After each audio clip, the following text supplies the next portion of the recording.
When you stop a steep calorie deficit or taper off a weight loss medication, the pounds usually come rushing back. We treat this as a failure of willpower, that you are actually fighting the raw mechanical force of your biology snapping back into place. Over the course of your diet, your body adapted. Your resting metabolic rate dropped to conserve energy. At the exact same time, your levels of ghrelin, the hormone that triggers hunger, are surging back to baseline or even higher. You are operating a body that is now chemically wired to crave food and mechanically wired to burn fewer calories. Trying to white-knuckle your way through that environment with discipline alone is a losing battle. This chart tracks what typically happens after drug cessation. You can see the steep drop during the weight loss phase. But look at this red trajectory. Clinical data shows patients regain up to 2/3 of their lost weight within 12 months. That shaded area represents your body aggressively prioritizing fat storage to protect against perceived starvation. Maintaining weight against these specific physiological adaptations requires a deliberate strategy to counteract the chemical hunger surge and metabolic slowdown. The rapid weight loss you experience on GLP-1s or extreme caloric deficits hides a massive penalty. Up to 30% of the weight you drop on the scale is actually lean muscle tissue, not fat. When the rebound hits and the weight comes back, your body replaces almost exclusively fat. It does not replace the muscle. You end up lighter than when you started, but physically softer and weaker. Muscle tissue is metabolically active. It burns calories simply existing on your frame. Less muscle means a permanently slower resting metabolism, making every future attempt to lose weight even harder. To prevent this, you have to build a dietary protocol that actively mimics the biological effects of the medication. You have to artificially manufacture satiety and aggressively protect your muscle mass. Success requires preserving the metabolic machinery that actually burns energy, rather than focusing solely on the number on the scale. The first thing we have to replace is the medication's ability to delay gastric emptying, which kept food in your stomach longer so you felt full. You do this by consuming 25 to 30 grams of viscous soluble fiber every single day. Think oats, legumes, seeds, and fruit skins. This diagram shows the exact biological mechanism.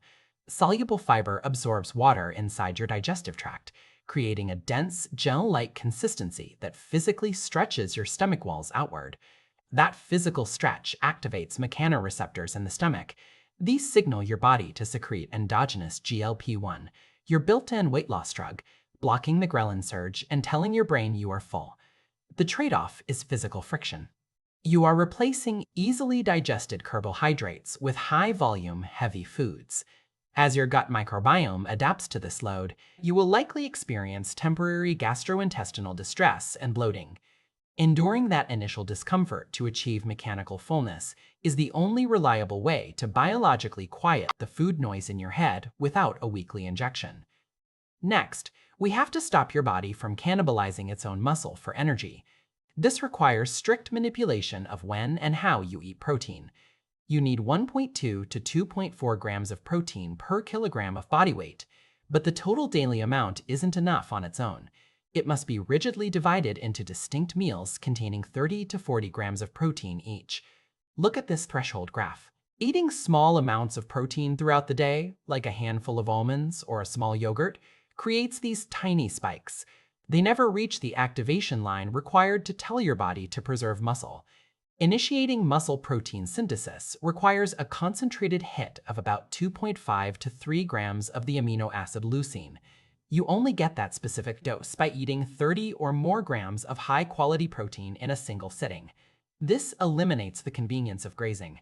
It requires intense meal planning, and forcing down large portions of dense protein can be exceptionally difficult when your appetite is already low. You cannot just tally up your protein macros at the end of the day. You have to deliver it in heavy, tactical doses to force a starving body to hold on to its muscle. The final layer of defense combines targeted supplementation and physical stress to build armor around the lean tissue you have left.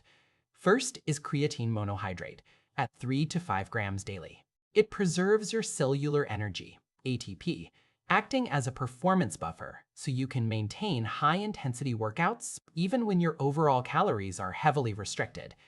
The downside of creatine is that it pulls water into your muscle cells. This hydration creates an initial 1 to 2 kilogram increase on the scale. For dieters obsessed with the number going down, this temporary water weight is often mentally derailing. The second supplement is calcium HMB at 3 grams daily. HMB acts as a chemical shield, directly inhibiting the pathways your body uses to break down protein. The friction with HMB is the dosing schedule. To maintain that chemical shield, you have to divide the supplement and take it 3 separate times throughout the day. Finally, the non-negotiable physical requirement. You must lift heavy weights 3 to 4 times a week. This tension provides the mechanical signal, proving to your central nervous system that your muscle is necessary for your survival. This demands consistency and high physical exertion at the exact moment your body is in an energy deficit and feeling the most fatigued. Diet alone will result in muscle wasting. You must actively force the body to repair tissue through heavy mechanical stress and targeted ergogenic support. Not everyone needs to endure every single point of friction we've covered. Your specific strategy depends entirely on the unique metabolic threat you are facing. If you are the GLP-1 transitioner coming off medication, your primary enemy is the massive chemical surge and hunger hormones. Your non-negotiables are hitting that 25 to 30 grams of viscous fiber every day and securing 7 to 9 hours of sleep to keep those violent ghrelin swings under control. If you are the older adult, over 60 years of age, your primary biological enemy is irreversible age-related muscle loss. Your non-negotiables are clearing the leucine threshold of 30 grams of protein at every single meal and heavily utilizing HMB to halt muscle breakdown on the days you don't lift weights. If you are the active cutter, aggressively dropping fat through diet, your primary enemy is a drop in lifting volume that strips away your hard-earned muscle. Your non-negotiables are pushing protein to the upper limit of 2.4 grams per kilogram, taking daily creatine to preserve workout energy, and learning to completely ignore the temporary water weight on the scale. Ultimately, long-term weight maintenance functions as a highly calculated mechanical strategy that is specifically designed to outsmart your own survival biology.